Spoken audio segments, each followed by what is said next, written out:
Napay usa ka footage sa earthquake na akong nakitaan sa social media, sa Facebook, na nagdagan sila diha sa Taytayan sa Mandawi Mactan Bridge niya.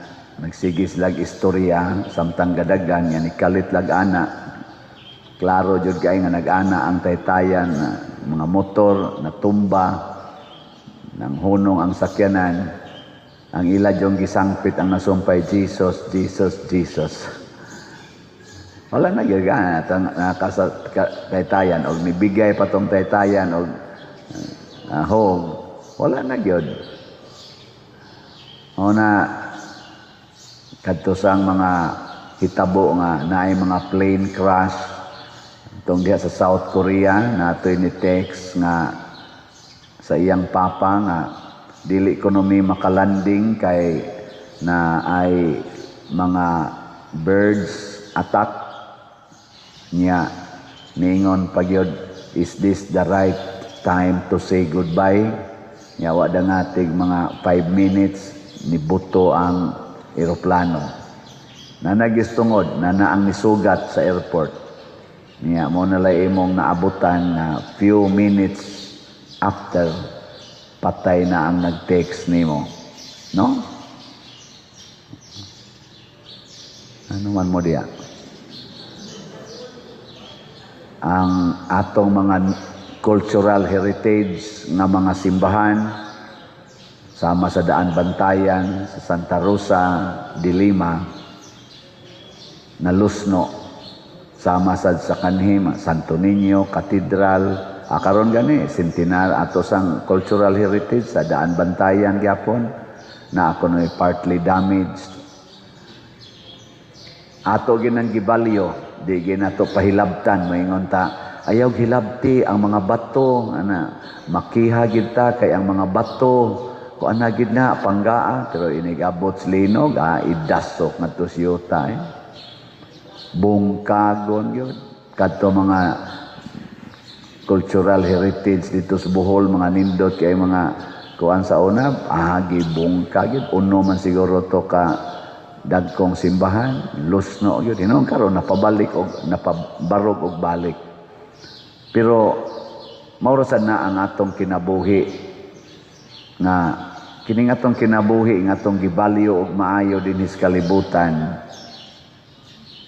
Usahay mulipat ni nato, muilad ni nato nga mao gini atong i-preserve.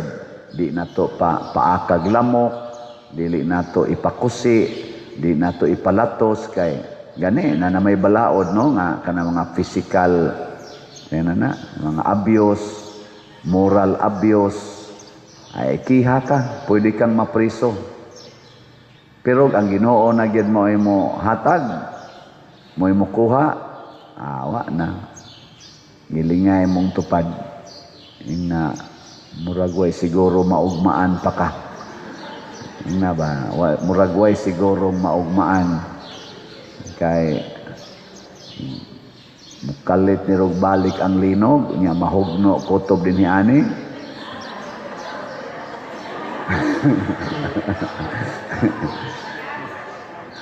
Kutob lang diha ay lagi laos diri. Wata ka siguro kuto baka noon diha padong diri o kuto padong dito. Wata kay bao. Asa ani mas mauna. So unsa may buhaton? Matud pa ni Hesus sa atong ebanghelyo karon ay paglangay-langay og kuyog nako. Ayaw paglangay-langay sa pagsangyaw sa gingharian sa Dios. Ayaw pag-unya-unya sa pagbiya sa imong sala. Labi na ginang sala sa attachments. Kana bang murag nangangko na kag maayo na karidedere ngon. Lord, mukuyog ko nimo bisag asa ka paingon. Niya ingon de Jesus, onya wa ra ba koy lugar nga kapahulayanan, wa koy balay, mas may pang mga langgam na paisag, mas may pang mga milo na ilungag, pero ako wa koy kapahulayan. Sa tupat totally gyud si Jesus dinis kalibutan, detached from all material securities. Nya mukuyog ka ng klasiyas tao. Kanang biyaan gid nimo tanang material securities. Mukuyog mo dili. Na di magi mo malit og slot na 100 ra gid na. Mingon man gani mo, ipalit pa nin ako maintenance, ipalit pa nin ako sa ako. Uy, sus ka para ba ko'y palitunong bugas dito, para ba ko'y inaana. Biyahe na. Palit nag-slot, imong 100 pesos, biyahe na. Ipalit, ayaw paglangay-langay, og palit og slot. Nya, sunod na sad, ingon na sad, Lord, mukuyog ko nimo, pero mauli sa ko, kay ilubong na ko akong papa. Ingon niya po si Jesus, pasagdi na mga patay, mulubong silang mga minatay. Ay lagi paglangay-langay, basta suguo nagikas Ginoo pagsangyaw. Ayaw gyud paglangay-langay. Unsa may meaning ana? Nagtudlo ba si Jesus nga do not love your parents? Na sugo man unta na nga honor your father and mother? Nya namatay na hinuon, di na hinuon niya papulion. Unsa may pasabot ana? Kasabot mo. Uy. Gisupak ba ni Jesus ang Old Testament, ang Ten Commandments, na honor your father and mother? Gisupak wa. Gisupak oy kaklaro ana. Kaklaro anang gisupak.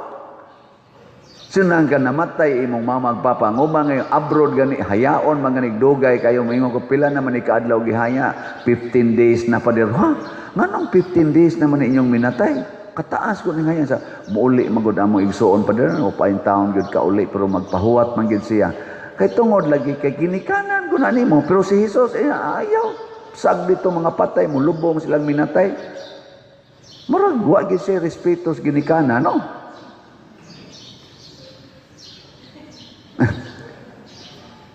Pero mao ni siya ang the highest honor nga atong ikahatag sa atong ginikanan. Kay ngano man niingon si Jesus gisumpayan niya tanawa ha. Ingon siya diri pasagdi ang mga patay mulubong sa ilang minatay apan ikaw lakaw og iwali ang gingharian sa Dios. Mas importante sa namatay ang gingharian sa Dios kaysa iyang lawas. Kung suway ra gud ninyo kamatay? Suway ninyo kamatay ba? Wa kay laing pangandoyon ang Ginoo ra gyud. Dili na ka mangandoy og alahas, yuta, di na ka magkisi-kisi anang ilubong ba ka o dili. Ang imong pangandoyon ang gingharian sa Dios. Unya kun ang usa ka anak nga gitugahan sa banako pare. Mayingon ko di la sa kuron mo misa kay ako pag ilubong akong mama. Ingon ginumisa diha kay pari ka. Nya ipahinungod na sa imong mama nga namatay o sa imong papa nga namatay, lipay kay ito siya. Ayaw uli usas inyo kay to pa ko'y pasangyawan nimo dito sa unahan. Ayaw sa nagbiyae, pasabot, ayaw ibaylo ang atong human activities sa divine activities. Kung mag-conflict na gainang duha, kinsa may imong unahon? Divine. Nasuhayan sa nako bag-o pa kong pare, mga duha pa lang katuig kong pare nagmisa kog Pistas Guadalupe. Niya akong mama diabetic man. Diha ni simba siya inana atubangan. Proud lagi in taon kay akong mama nga akong anak pare. Niya bag-o pag yung napare. Sus mao gyud pagkonsekresyon kana bang magkonsekresyon ba nakit-ang ginapa akong mama ni nakuyapan ni Sandy nga ris iyang tupan gitabang ana nagtabang ana nisinyas na ako ang mga tao sige jud ko nako alag matay ka diha sige lang jud ko padayon kog misa wa jud ko mohunong og misa kay konsekresyon na gud ana tan-aw na ko akong mama giyayungan ngadto pa doon pertirbang tao daghana daghang tao kay daghan sa kay nanimba kay ako man kunuhay ni misa nya di ra ba makasud ang sakyanan ko to mga hapit mo usa ka kilometro di kasud ang sakyanan tan-aw na ko sa kong mama giyayungan ngadto tiwas lang yun akong misa nako Lord og namatay to ron ang sunod na kong misa ani haya Sige, mura ba sa ingong Ginoo? Ay, padayon diha ay. Mamatay man ginang tao, tiwasono naman sa tong mama nimo god. Klaro ato tiwasono na. Sige, usa kog misa. Pag humanas misa, daghan pa kay nangamin. Anya, napay nagpa-picture uban. Pa-picture lang sa ko. Ngisi-ngisi lang sa ko dito. Pag abot na sa Kristi, dali-dali kong ilis. Kung mama asa katuron. Galakaw daw, kusog ko galakaw. Ingon dayon tong akong nasugatan. Padir, asa to imong mama? Naku, ambot, ako ba to pangitaon? Galakaw ko, nasa gayaw-yaw. Insa, mama mantus pare. Insa, unsan? Kato ba kiyayungan ba? Mama mantus pare. Uy, padir na, amadi ka diha. Asa imong mama? Naku, maglakaw pa ko. Ngita pa kong sakyanan dito sa unahan. To, pag-abot na ko sa ospital, dito sa mama. Ako din, ingnan ma, musta man ka imong mama. Abi na ako, mauna to. Ako, sige. Nakasustainer pag yung mama o mga 7 ka tuig. Uy, naghandaghan pag yung kulikta iyang nakaon. Mga offer. Nakapahimot yun akong inahan. Anak ragod na god mo nagipasabot ni Jesus in times of conflict. Unya Diyos nun nga buhat niya kaning yutan-on nga buhat ayaw rig unaha. And He will take care of it. Ang Ginoo, para ni San Isidro Labrador, sa may gibuhat ni San Isidro Labrador, mauna gid siya simba, di siya magdaro. Unya kay dudahan man siya nga nagtinapulan. Pag simba dahil niya dito, gihupan siya siyang amo kung wa bagid siya magtinapulan, naa may nagdaro dito. Kinsa man tong nagdaro? May kay mamutubaga na. Ang anghel mo'y nagdaro dito, niluhod in taon tong iyang amo. Kay sunan ka, ang anghel mo'y nagdaro. Kay paglingi niya mo, may pag-abot ni San Isidro nga simbahan. Ito may nagdaro, dako naman kay agi. Uy, ang anghel di ay, mao di ay nagdaro. Muna, biyain ang inyong anak, kay ang Ginoo ray mo atiman anak. Ug na-assign mo din nga magrosaryo, kay nagsugod na rabag rosaryo karon. Nya moingon ka, ayay, gihilantan akong anak, di lang sa kumuadto, kay ako sa ning dado sa ospital, biyai, pag rosaryo dire. Haron inigbalik nimo dito, manabta na sa kasahaya sa imong anak. Pero ang imong anak, lawas na imong gihaya. Ang imong anak, tuwa na sa langit. Kadto manggi atong tumong heaven. Si Saint Therese, ang iyang 5 ka tuig nga gibutang siya og isolation room kay di man maayo ang sakit nga TB sa una. Huwat man lang kanus ka mamatay, ang ilan na lang buhaton nga dili ka manakod. 19 years old, madre, gaya nga pagkabatanon. I-isolate ka, way tao mo sod nimo, limited king taong mo adto nimo. 5 ka tuig, naghuwat na lang siyang kanon siya sa TB hangtod mamatay. Muram tong cancer pa ng TB sa una. Pero tungod aning iyang kahimtang, nag-deprive na siya sa outside world, didto niya gipalambo og maayo ang iyang relasyon sa Ginoo. Nya unsay iyang motto nga nahimo, I spent my heaven by doing good on earth. Ug unsa may good nga iyang gibuhat, ang pinaka-good, iyang gi-offer ang iyang sakit aron iampo niya ang mga tawo nanginahanglan og tabang. Ug usas iyang natabangan og maayo ang missionary works of the church. Iyang giampo ang mga missionaries. Mo nang nahimo sad siyang patroness of the mission. Nga wa gani siya katikang bisag usa na lang kalakang outside the doorstep sa ilang monasteryos Carmelite. Pero na ano mang nahimo man siyang misyonera, iyang gi-offer ang iyang sakit para adto. Kana, suway ninyo, i-offer inyong sakit. Ing na di na ko mo palit og maintenance, ihurot na lang na ko palit og slot. Og mamatay man ko ani Lord, aning sakita, at least, nakapalit kog slot. Nawa, di ba ikaugma, ayo na ka. Okay, patay naman ka. Napaday kay sakit, nga namatay naman ka. Ang imong kapobre, ang imong kaway kwarta, ay pagsingon, Allah, tigong yan. Palit mo slot, palit kita kong slot, Lord. Sa umang pobre man ko, ayaw. Ingong Ginoo ihatag tanan. O naman kay nahibilin ng kwarta, ihatag. And the Lord will take care of you. Ing kadili ka na kadanghag pa dir, suway lang. Suway ba? Basta bungas imong gugma, kay imong yung unahon ang buhat sa Ginoo. Imbis mo palit kag pagkaon, unahon nimo ang pagpalit sa slot nga mo ipagkaon sa simbahan. Sulay lang. Na ini text nako karong buntag nako nabasa ang iyang text buntag sayo. Ingon siya, Father, muangkon kog usa ka 100,000. So tulo na ang ato karong pledges sa 100,000. Nya kay 8 man to, 5 na lay kuwang. Amot na pa ba kay muangkon nyo diha? Nya ningon ko, uy, salamat kaayo, salamat gyud ana. Nitawag siya. Nitawag ba? Di akong gitubag, nag-istorya nami. Ingon siya, Father, di raman ko musulti o mupada ko diha, pero every month regular gyud kong naghatag nimo og check kanang sana kaning imong mga slots kami sa akong misis. Sukad pa atong pagsugod nimo 2020. Di gyud mi mo pakyas kada buwan ana. Ibaw ka, Father, unsay nahitabo namo.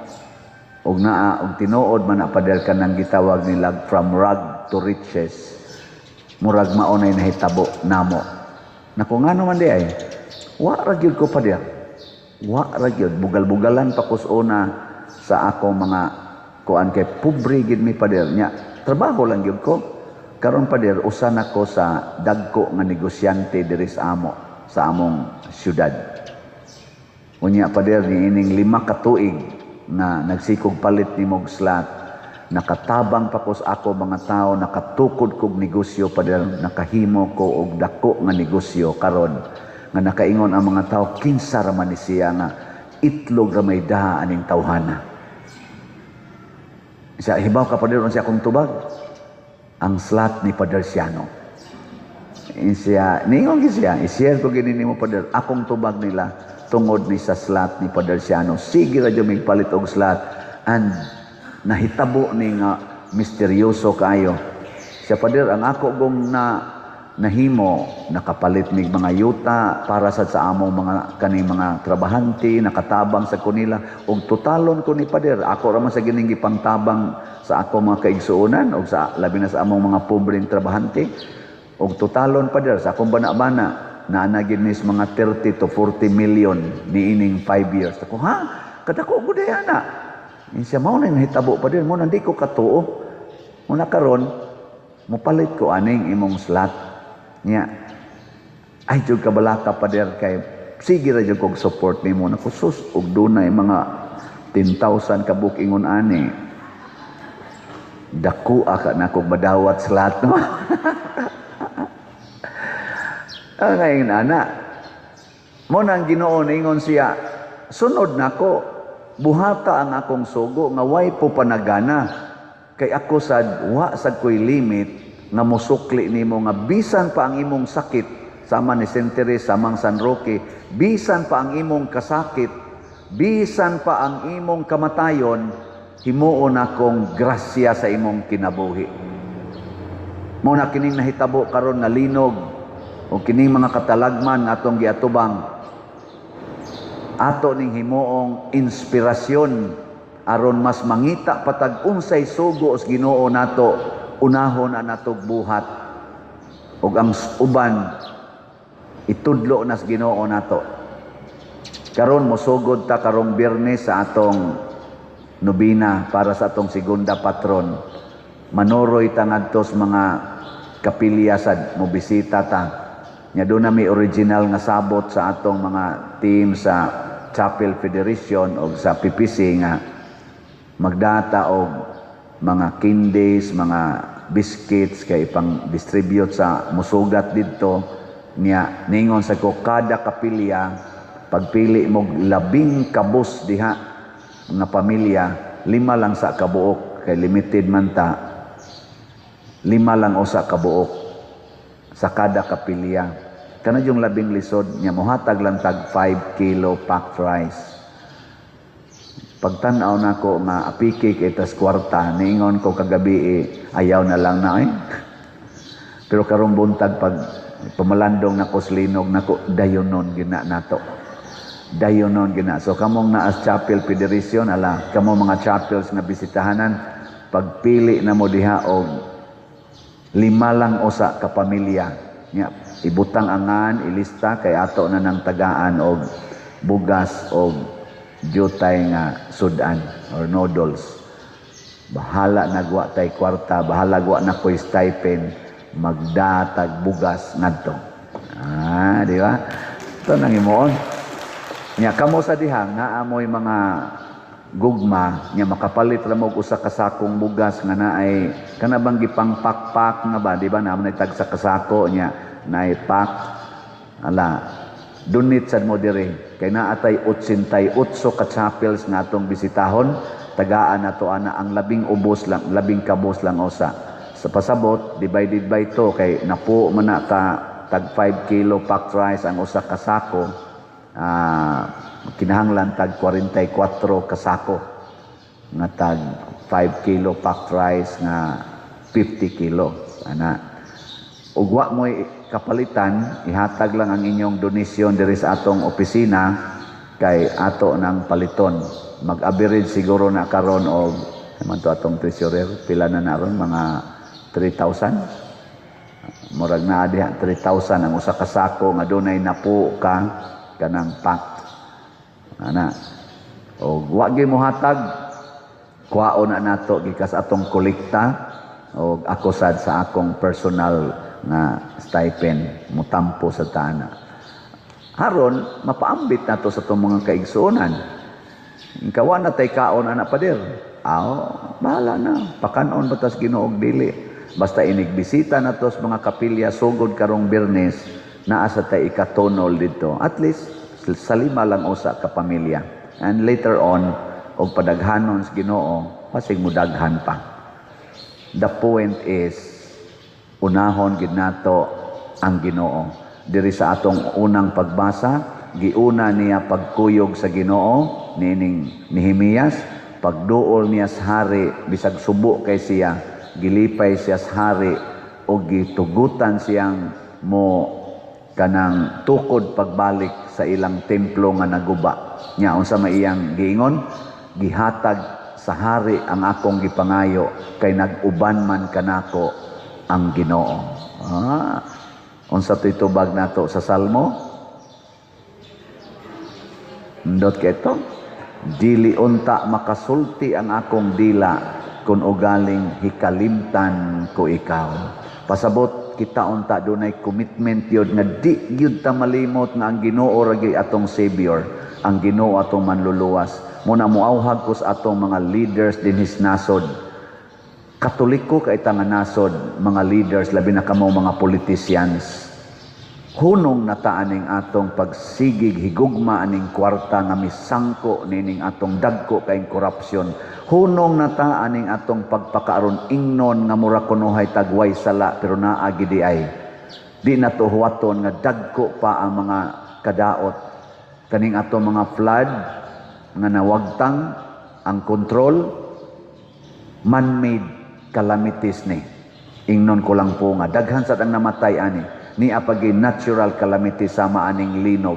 Pero kining tanan maprotektahan ni kaning mga bagyo ug uban pa mga pandemic maprotektahan ni kun kanunay tang kuyog sa Ginoo, kun kanunay tang nahigugma sa buhat sa Ginoo nga mao ang pag-atiman gyud labing ubos ug ang paglikay sa mga sala. Manindog ta.